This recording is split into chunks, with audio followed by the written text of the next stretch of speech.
السلام عليكم ورحمة الله وبركاته.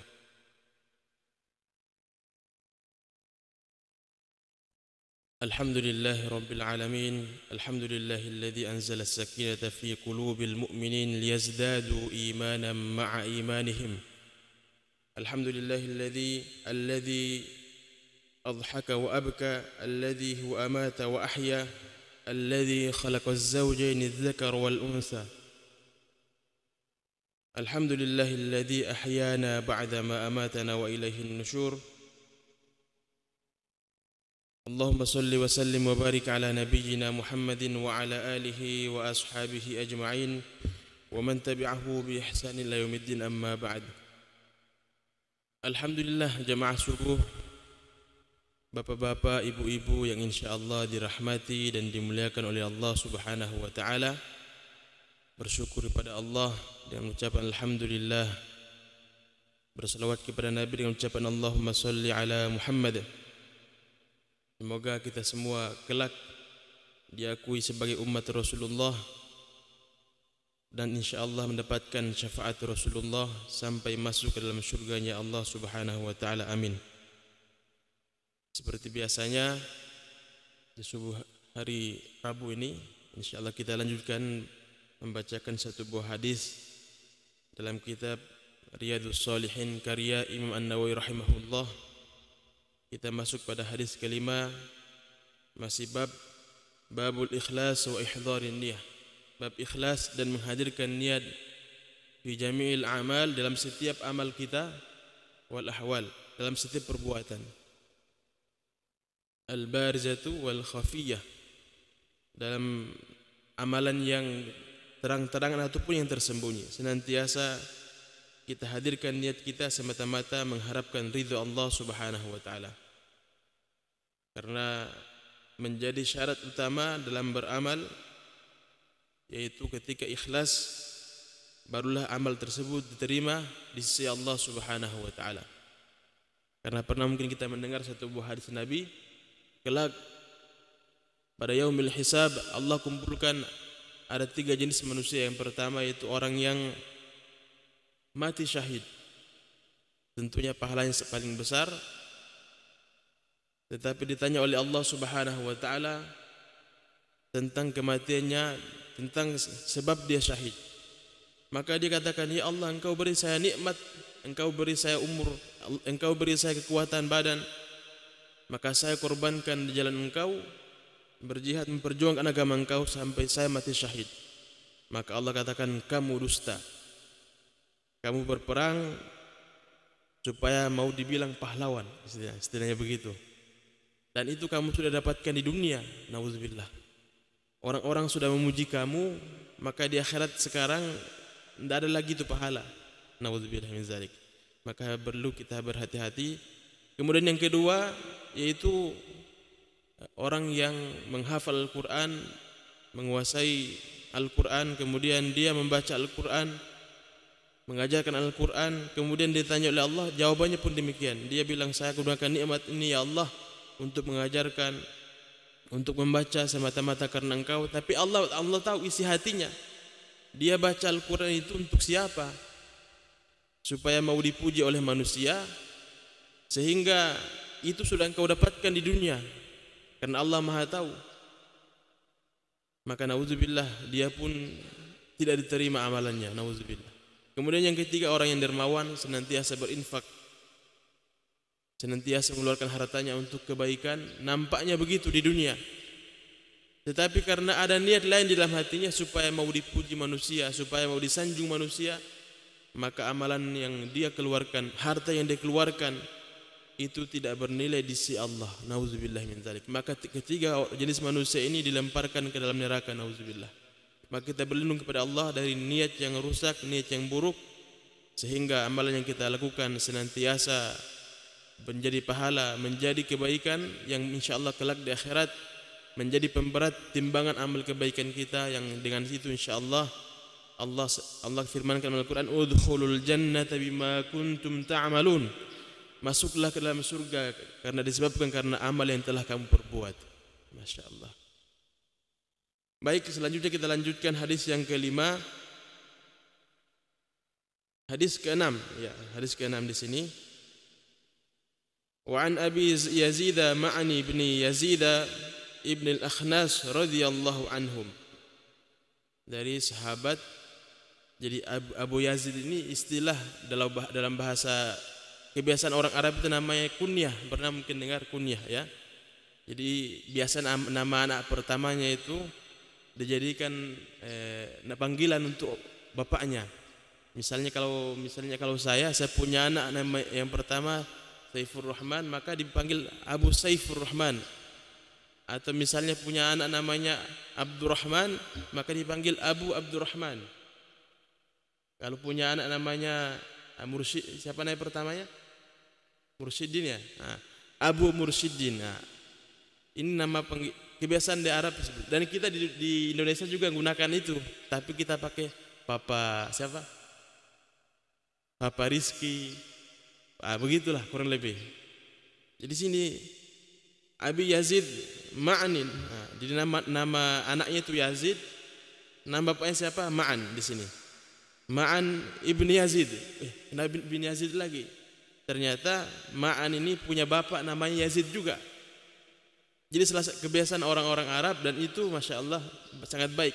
Kalau bapaknya namanya Yazid atau namanya siapa Muhammad lah, terlalu Muhammad ya, maka anaknya itu biasa dikasih nama Muhammad juga, dikasih nama Yazid juga. Jadi ini salah satu bentuk penghormatan kepada orang tua supaya nama tetap kekal ya. Maka kalau kita dengar namanya Imam Al-Ghazali itu Muhammad bin Muhammad bin Muhammad sampai 3 kali diulangi. Masya Allah. Begitu. Kemudian selanjutnya Al-Akhnas, ini kakeknya. Jadi Ma'an bin bapaknya Yazid bin Akhnas, kakeknya. Jadi 3 generasi radhiyallahu anhum. Allah ridho kepada mereka. Di sini Imam An-Nawawi rahimahullah katakan wa huwa wa abuhu wa jadduhu sahabiyuna. Dia Ma'an ini, kemudian Yazid bapaknya, kemudian Akhnas kakeknya, semuanya sahabat radhiyallahu anhum. Jadi makna sahabat ini artinya mereka pernah bertemu Nabi. Jadi syaratnya untuk menjadi sahabat, dikatakan sahabat itu bertemu Nabi. Kemudian yang kedua yaitu beriman kepada Nabi. Kemudian yang ketiga mati dalam keadaan keimanannya.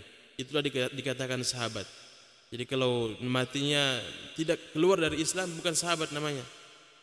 Bahkan Masya Allah orang yang hidup dengan Nabi bertemu Nabi juga, na'udzubillah, bukan sahabat. Misalnya siapa? Abu Jahal, Abu Lahab, bukan sahabat. Karena mereka tidak beriman kepada Nabi, bahkan musuhi Nabi. Na'udzubillah. Kita lanjutkan. Qala kan Abi Yazid akhraja dananir yatasaddaqu biha fawada'aha 'inda rajulin fil masjid faji'tu fa akhadtuha fa ataytuhu biha faqala wallahi ma iyyaka aradtu fa khasamtuhu ila Rasulillah sallallahu alaihi wasallam faqala laka ma nawaita ya Yazid wa laka ma akhadta ya Ma'an. Rawahul Bukhari. Masya Allah. Jadi Yazid bin Ma'an Al-Akhnas, dia bapaknya dan kakinya adalah sahabat. Dia berkata, bapak saya, yakni Yazid, pernah mengeluarkan beberapa keping uang dinar. Kemudian dia bersedekah dengannya, lalu dititipkan kepada seorang di masjid. Kemudian saya mengambilnya dan membawanya kembali kepada bapak. Maka bapak berkata, demi Allah, bukan kamu yang saya inginkan, bukan kamu yang saya maksudkan sedekah saya.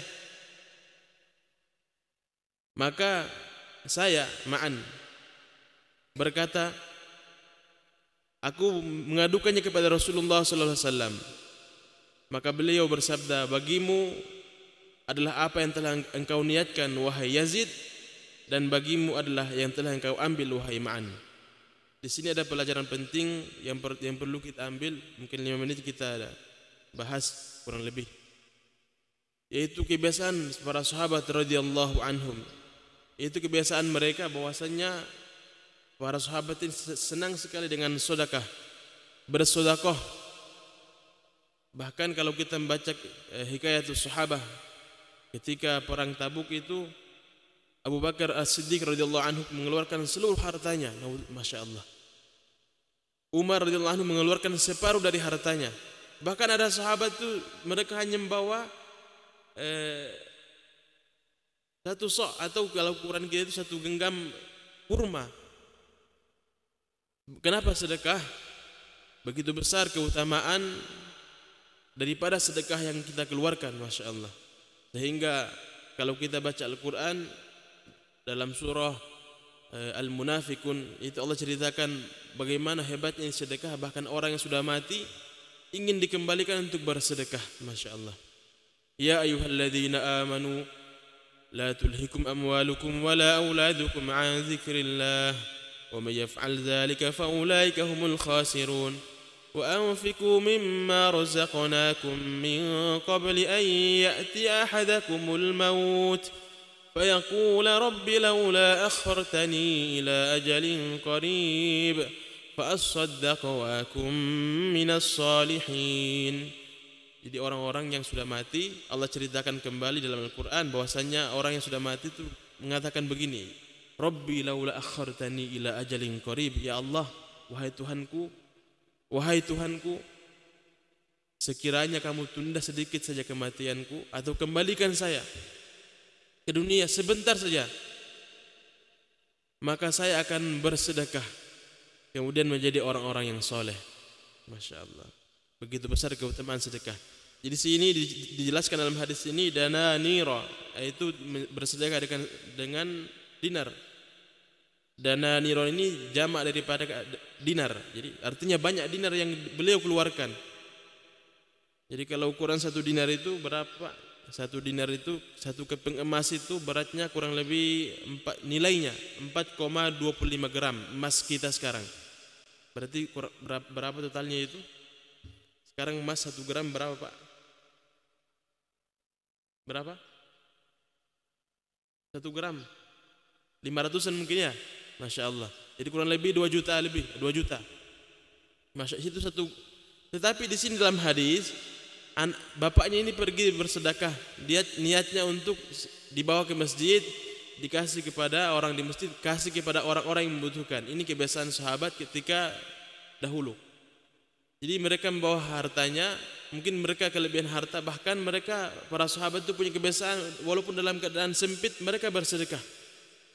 Sehingga dibawa ke masjid hartanya ini untuk niatnya. Ada satu laki-laki, kalau kita sekarang mungkin marbotnya lah yang menjaga masjid, dikasihkan.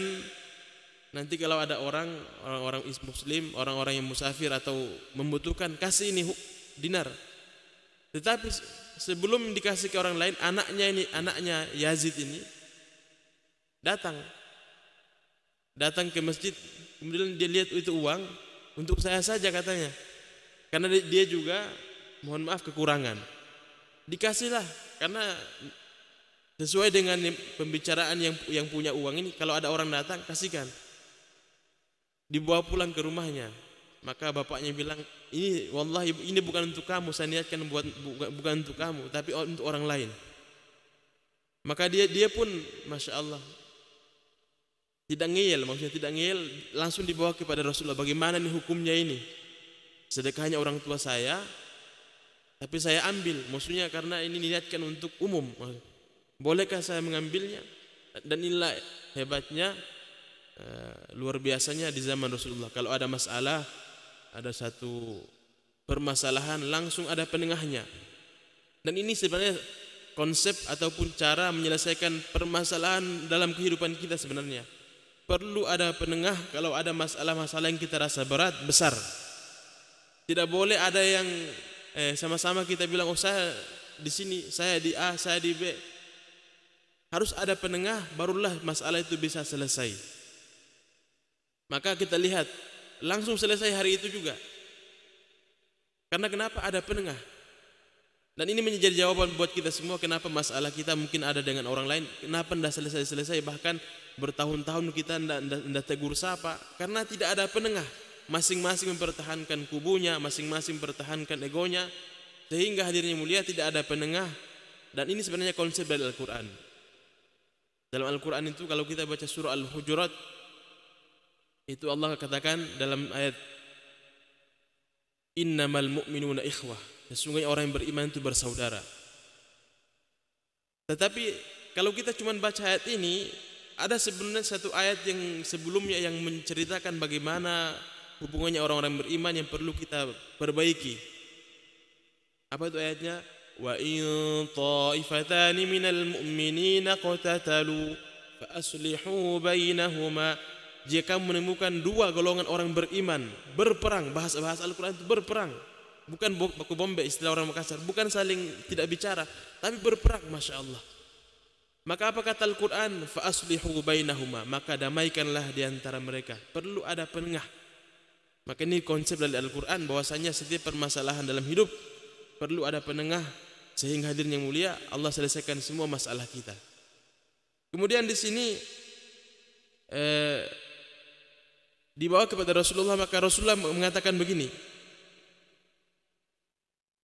yang kamu sedekahkan wahai Yazid, ya, lakama nawaita ya Yazid, engkau sudah meniatkan untuk bersedekah, terserah siapapun yang ambil, pahalanya kamu tetap dapat. Terserah pahalanya, pasti kamu akan dapat, karena kamu yang kamu sesuai yang kamu niatkan wahai Yazid. Maka walakama akhadta ya Ma'an, dan apa yang kamu ambil itu sudah milik kamu, bahasa Rasulullah kurang lebih demikian. Artinya sedekahnya orang tua itu boleh kepada anaknya, dihitung sedekah. Kepada keluarga itu sangat bagus. Karena mohon maaf, kadang-kadang di antara kita kalau kepada orang lain kita bicaranya baik, bicaranya lembut, banyak kita keluarkan, korbankan harta kita untuk orang lain itu kita tidak hitung-hitung. Tetapi untuk keluarga kadang-kadang nauzubillah, ada orang kalau di luar ngomongnya lembut, di rumah ngomongnya kasar. Jangan sampai demikian. Islam tidak mengajarkan demikian, hadirin. Maka semoga dengan satu hadis ini kita dengarkan bagaimana hubungan yang baik antara seorang ayah dengan anak. Bagaimana harus ada penengah dalam setiap permasalahan. Maka yang pertama kita bisa ambil yaitu daripada fadilah hadis ini, faidah hadis ini, yang pertama kecintaan kepada sedekah. Kemudian yang kedua menceritakan kebaikan orang lain, ini sunnah. Jadi ini sunnah menceritakan kebaikan orang lain. Diceritakan kebaikan bapaknya kepada Rasulullah. Tetapi ini seperti sebagaimana mimpi. Tidak boleh semua kebaikan orang kita ceritakan kepada sembarang orang. Karena jangan-jangan yang kita ceritakan ini orang yang punya penyakit hasad, penyakit iri. Maka hadirin yang mulia, sebagaimana mimpi, kata Nabi, kalau punya mimpi yang baik maka ceritakanlah kepada orang-orang yang mencintai kamu. Sebagaimana begitu dalam hadis ini, maka kita bisa menceritakan kebaikan orang lain, apalagi orang tua kita.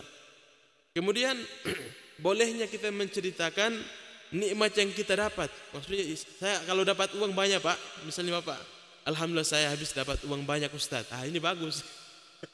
Saya baru dapat transferan ini dari orang yang sahabat saya 1 miliar. Alhamdulillah, itu bagus. Dengan begitu boleh menceritakan hal-hal begitu. Tapi kembali lagi kepada siapa kita boleh ceritakan hal seperti itu. Sebagaimana firman Allah, wa amma bi ni'mati rabbika fahaddits. Maka untuk nikmat Tuhanmu maka kamu sebarkan. Kamu sebarkan. Tetapi tidak sembarang orang kita ceritakan. Maka masya Allah, ini kurang lebih faedah hadis. Kurang lebih tiga pelajaran yang kita bisa ambil. Yang pertama, kecintaan kepada sedekah, kemudian menceritakan kebaikan orang lain, kemudian bolehnya menceritakan nikmat yang Allah kasih kepada kita, kepada orang-orang yang kita cintai. Demikian, kurang lebih mohon dimaafkan. Tutup dengan doa kafaratul majlis. Subhanakallahumma bihamdika asyhadu an la ilaha illa anta astaghfiruka wa atubu ilaik. Assalamualaikum warahmatullahi wabarakatuh.